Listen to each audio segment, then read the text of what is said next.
आजिर स्वाद भरा रेसिपी रे आपण मानक पई नेई आसीछि गोल गोल सिझा आलू रे चटपटा ब्रेड रोल।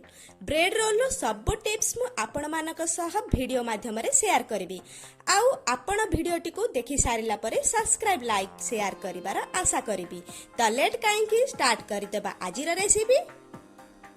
नमस्कार, मु प्रीति आपण मानकु मोर ए चैनल पीएस किचन किंग को स्वागत करूछि। ब्रेड रोल करिबा पई मु एठे 8-9 पीस सैंडविच ब्रेड नेइछि। आउ एठे 3टा सिझा आलू नेइछि। याकु मु आगरु गोटे हुइसिल ले सिझेई देथिली। तापरे एठे गोटे मीडियम साइज रा कैप्सिकम को छोटो छोटो करी काटी देइछि। आउ पियाज को भी सेम छोटो छोटो करी काटी देइछि। आउ एठे गोटे रसुण, हाफ इंच रो अदा आउ 2-3टा कंचा लंका को पूरा छोटो छोटो करी काटी देइछि।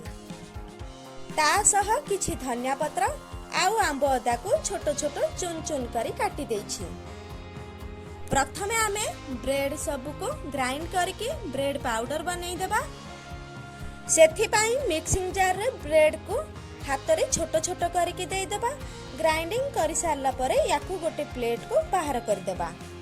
देखंतु एठे ब्रेड को ग्राइंडिंग कला बेले हल्का ग्राइंडिंग करिवे, अधिका समय ग्राइंडिंग करिवेनी, नहले ब्रेड हमर पूरा चुन्ना परे गुंड होई जिवो।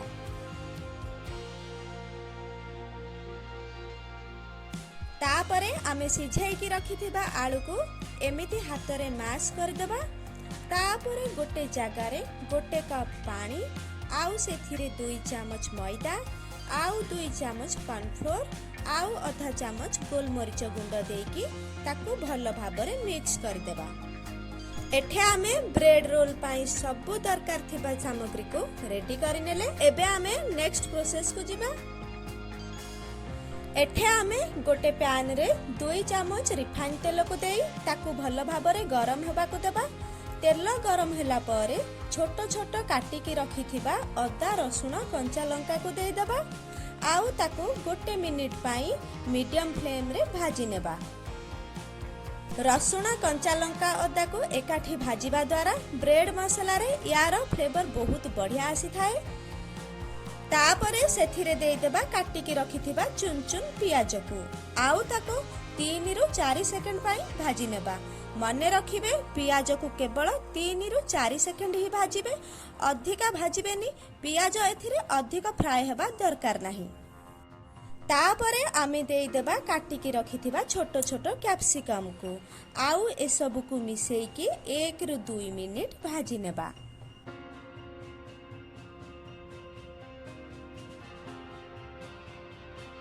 एबे आमे सिझेई की रखिथिबा आलू को देई देबा। आलू आउ मसाला सब को मिसेई की किछि समय पाई भाजी नेबा। तापरे छोटो छोटो काटी की रखिथिबा आंबो अदा को देई देबा।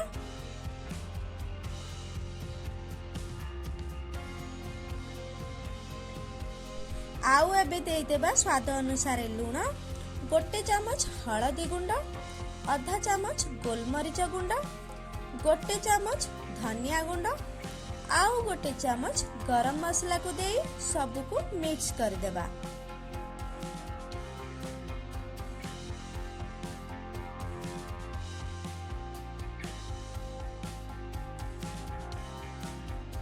एबे आमे एथिरे गोटे चामच चाट मसाला आउ गोटे चामच भजा जीरा गुंड को देई 2 ରୁ 3 मिनिट लो फ्लेम रे भाजी नेबा।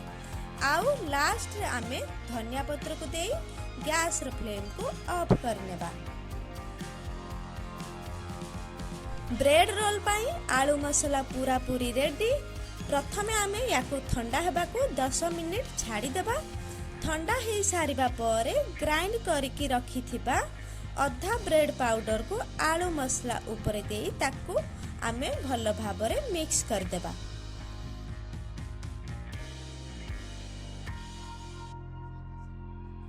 आलू मसाला आउ ब्रेड पाउडर को भल भाबरे मिक्स करि सारिला परे याकू हाथ रे एमिति टिके लंबा लंबा करी गोल कर देबा। देखंतु सब आलू मसाला को सुंदर भाबरे बनै देली। एबे आमे याकू गोटी गोटी करी कॉर्नफ्लोर मैदा पानी रे देकी तापरे ब्रेड पाउडर रे एमिति गड़ाई देबा जेमिति ब्रेड पाउडर चारि पाखरे भल भाबरे लागि जिवो। जदि आपणकर ब्रेड पाउडर मसला रोल उपरु छाड़ी आसुथबो ताहाले मैदा कॉर्नफ्लोर पानी रे आउ 2 चमच कॉर्नफ्लोर मैदा देई पानी को बहलिया बा मोटा बनै देबे जहा फल रे ब्रेड पाउडर टा भल भाबरे लागि कि रहिबो। देखंतो एठे रोल आमर पूरा पूरी रेडी। या पर आमे गोटे कड़ाई रे रिफाइन तेल को देई ताकू भल भाबरे गरम करिकी गोटी गोटी करी देबा छाणी। आउ गोटे कथा मने रखिबे, ब्रेड रोल को छाणीला टाइम रे कॉर्नफ्लोर मैदा पानी रे ताकू बुड़ेई की ही छाणीबे जहा फल रे ब्रेड पाउडर टा अधिक तेल रे भासी न थाए। आउ याकू छाणीला टाइम रे मीडियम फ्लेम रे ही छाणीबे।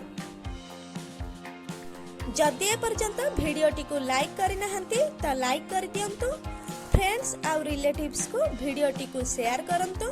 आउ चैनल ले जदि नुआ प्लीज सब्सक्राइब कर दियंतु जहा द्वारा मु बनौथिबा वीडियो रो नोटिफिकेशन आपनक पाखरे प्रथमे पहुंचीबो। आउ थरटे एही प्रोसेस रे घरे बनै की टेस्ट करंतु आउ परिवार रे समस्त को खुआंतु। भल लागिले कमेंट रे निहाती जणांतु। देखंतु ब्रेड आमर पूरा पूरी रेडी हे गला। एबे आकु गोटे प्लेट को गरम गरम सर्व कर देबा।